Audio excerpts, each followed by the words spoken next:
देखे वो पैसा रिलीज करवाने का क्या व्यवस्था हो रहा है आपके यहाँ? मल्टीपल मेंबरशिप लोगों ने को दे दिया है सहारा की तरफ से, तो उसका निस्तारण के लिए मैनेजमेंट क्या डिसीजन ले रहा है?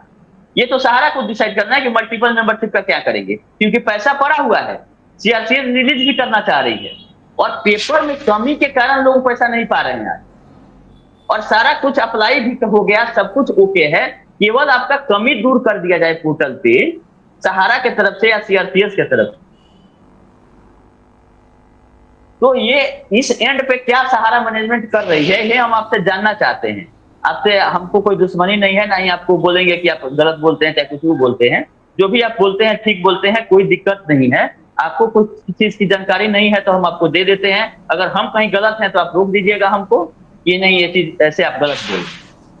लेकिन लोगों का भुगतान होना चाहिए, इसके लिए हम लोग भी बोल रहे हैं और आप भी पक्ष ले रहे हैं सहारा का कि हम भुगतान करें। अच्छी बात है, आप करवाइए।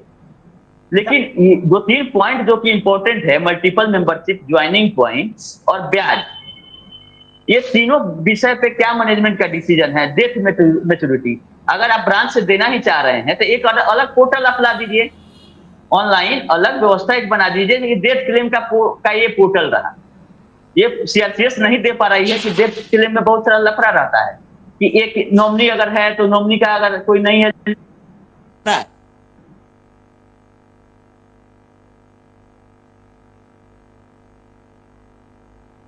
क्या आप चीज जानने के लिए हम आपके साथ जुड़े हैं, ना कि हम आपको क्वेश्चन मार्क लगाने कि आप गलत बोल रहे हैं। आप अगर मैनेजमेंट से निचले स्तर से भी आपको अगर बात हो रही है तो इस विषय में क्या हो रहा है आप देश के लोगों को जरूर बताएं कि ज्वाइनिंग पॉइंट पे क्या हो रहा है, डेट क्लेम का क्या हो रहा है, एमआईएस का क्या हो रहा है, ई स्कूटी रेंटल भी अगर आपकी कंपनी है तो आप समझ लीजिए मैनेजमेंट से कि क्या कहता है मैनेजमेंट की ई स्कूटी रेंटल आपकी है कि नहीं है। वैसे ही Q Shop east west north south central, Q Shop unique product range limited, Sahara commercial, real estate और हाउसिंग जिसका सेबी के पास लोग बॉन्ड नहीं भेजे हैं, इन सब के लिए आपका मैनेजमेंट क्या डिसीजन ले रहा है कि सहारा सेबी से पैसा भी रिलीज करने के लिए अब सुप्रीम कोर्ट बोल दिया है। आपका अगर इन कंपनियों का पैसा वहां है तो 15 अक्टूबर को जाके ले आइए कि इन कंपनियों का भी पेमेंट हमको करना है, हमको पैसा दिया जाए।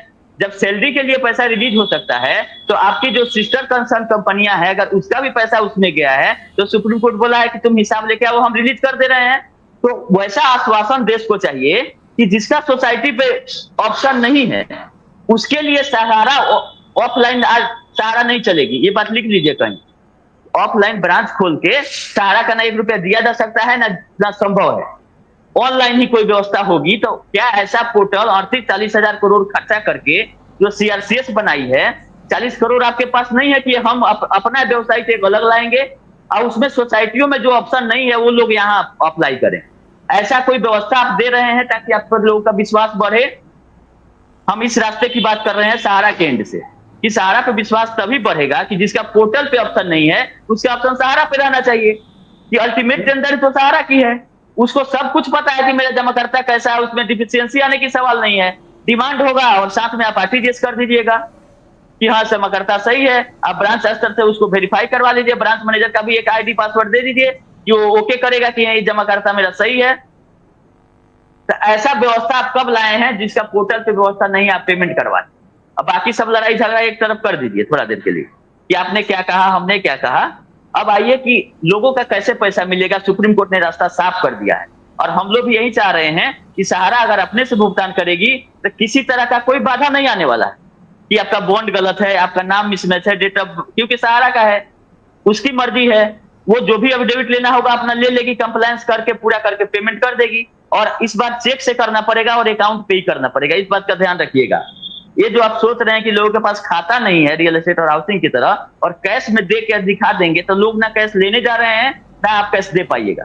तो लोगों का अकाउंट में जैसे सीआरसीएस भेज रही है ऐसी व्यवस्था कोई सहारा ला सकती है भुगतान करने के लिए जिनका मैच्योरिटी पूरा हो गया है। जिसका मैच्योरिटी नहीं पूरा हुआ उसका हम बात ही नहीं कर रहे हैं। ये चीज बताइए, कुछ जानकारी इस विषय में है तो बताइए, लोग आपका बहुत लोग इंतजार कर रहे हैं। बिल्कुल, लोगों को बिल्कुल इंतजार है, लोगों को उम्मीद है कि कम से कम अगर कुछ खबर आ रही है तो कब तक ऐसी पटल पे दिखेगा, क्या हो रहा है, इसके बारे में लोग जानना चाहते हैं। जैसे कि शुभम कुमार जी ने काफी सारे बातें रखी, निश्चित रूप से लोगों की ये जो अंदर की सवाल है तमाम वो बातें आ चुकी है।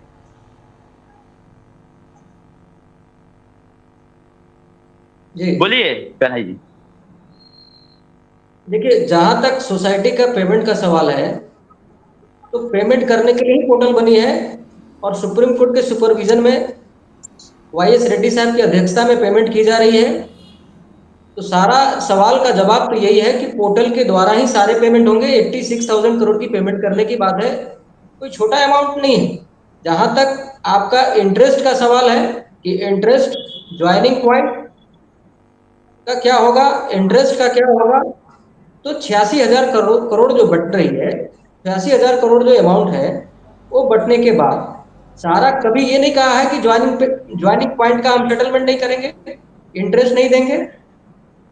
सीआरसीएस के साथ मैनेजमेंट की बातचीत चालू है, कोई ना कोई रास्ता उसका निकाल करके अगर पोर्टल पर कोई डिफिशियंसी या दिक्कत आ रही है तो उसको भी क्लियर करने के लिए मैनेजमेंट तत्पर है, करवा रही है। रोज आप देखें, अभी 2 दिन पहले 3 दिन पहले कि अभी जो 10,000 से 50,000 के बीच की पेमेंट के लिए जो भी दिक्कत आ रही है उसको हटाया गया, मल्टीपल मेंबरशिप की जो दिक्कत थी उसको हटाया गया।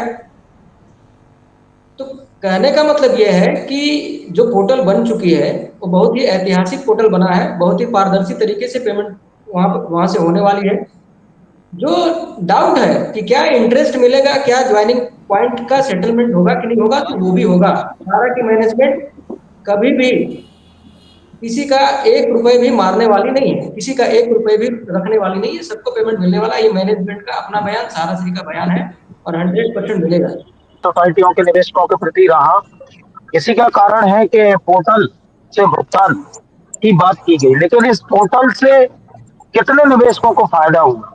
हम ये नहीं कह रहे कि पैसा नहीं मिला, इसको हमने कभी जो है नहीं कहा, लेकिन उसकी तादाद कितनी, उसकी 1,30,00,000 लगभग इस पोर्टल पर लॉगिन करने वाले निवेशक है। उसमें से अभी 22/9 तक की अगर आरटीआई को उठा लिया जाए तो 582 करोड़ का भुगतान हुआ है, जो केवल नाकाफी है। आज जो कमियां आ रही हैं मेंबरशिप की आ रही हैं, आज अन्य जो है नाम मिसमैच की आ रही है। अभी इन्होंने कहा कि ज्वाइनिंग पॉइंट पर चर्चा चल रही है, लेकिन ज्वाइनिंग पॉइंट पे भुगतान मिलेगा क्या, इसका भी तो सहारा ने अपना पक्ष नहीं रखा। और इन्होंने कहा कि सोसाइटियों का भुगतान मिलेगा, निश्चित मिलेगा। तो आज सहारा का मैनेजमेंट अगर है, वैसे तो मेरी नजर में तो है नहीं है, मेरी नजर में तो सहारा का मैनेजमेंट कहीं है ही नहीं। चाहे वो सोसाइटियों के डायरेक्टर हो, चाहे वो ओपी श्रीवास्तव हो, चाहे वो स्वप्ना राय मैडम हो। अगर सुब्रत राय सहारा जब तक जिंदा थे तो वो एक पत्र लिखते थे जिसमें वो चेयरमैन के नाम से सहारा श्री के नाम से उल्लेख करते थे। लेकिन आप अंदरूनी पत्र देख लीजिए, उनके जो भी पत्र देख लीजिए, वो पत्र बगैर नाम के, बगैर किसी व्यक्ति के, बगैर सोसाइटी के नाम से जो आ रहे हैं, उसमें कोई भी व्यक्ति का नाम अंकित नहीं है। तो सोसाइटी में जो निवेशकों को आज इतना कम प्रतिशत लोगों को पैसा रिफंड हुआ, आज सहारा उसकी जिम्मेदारी लेगा। और ये कह रहे हैं कि 86,000 करोड़ की तो गारंटी है, तो हम कैसे मान लें कि 86,000 करोड़ की गारंटी? आज कोई मैनेजमेंट और सोसाइटी का जो संबंधित मैनेजमेंट है वो आकर देश को बताया क्या, देश के निवेशकों को जो है बताया क्या कि आपका पैसा मिलेगा? ये एक बड़े आंदोलन के तहत जो है देश में सहारा के भुगतान की मांग रखी गई,